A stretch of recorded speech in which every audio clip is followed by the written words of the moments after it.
అనగనగా ఒక ఊరిలో సుబ్బయ్య, సూరయ్య అని ఇద్దరు స్నేహితులు ఉండేవారు. వాళ్ళు ఎంతో కష్టపడి పనిచేసేవారు. కానీ వారిని అందరూ బుద్ధి లేని వాళ్ళు అనేవారు. ఒకసారి సుబ్బయ్య గ్రామాధికారిని కలిసి, అయ్యా నన్నందరూ బుద్ధి లేనివాడంటారు, అది నిజమేనా అని అడిగాడు. అప్పుడు గ్రామాధికారి, నేనొక ప్రశ్న అడుగుతాను చెప్పు. మా కుటుంబంలో నలుగురు ఉన్నారు. ఒకరు నా భార్య, ఇంకొకరు నా కోడలు, మూడోవాడు నా కొడుకు. నాలుగో మనిషి ఎవరు అని గ్రామాధికారి అడిగాడు. తమరు చెబితేగా నాకు తెలిసేది అన్నాడు సుబ్బయ్య. ఓరి బుద్ధి లేనివాడా, నాలుగోవాణ్ణి నేనే అన్నాడు గ్రామాధికారి. తర్వాత సుబ్బయ్య దూరంగా ఉన్న సూరయ్యను పిలిచి అదే పరీక్ష పెడుతూ, సూరయ్య ఒకటి అడుగుతాను చెప్పు. మా కుటుంబంలో నలుగురు. ఒకరు నా భార్య, ఇంకొకరు నా కోడలు, మూడోవాడు నా కొడుకు. నాలుగో మనిషి ఎవరు అని అడిగాడు.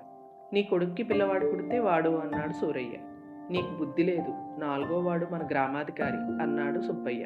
వీరి మాటలు విన్న గ్రామాధికారి, వీళ్ళు ఇంత తెలివి తక్కువ వాళ్ళా అని ఆశ్చర్యపోయాడు.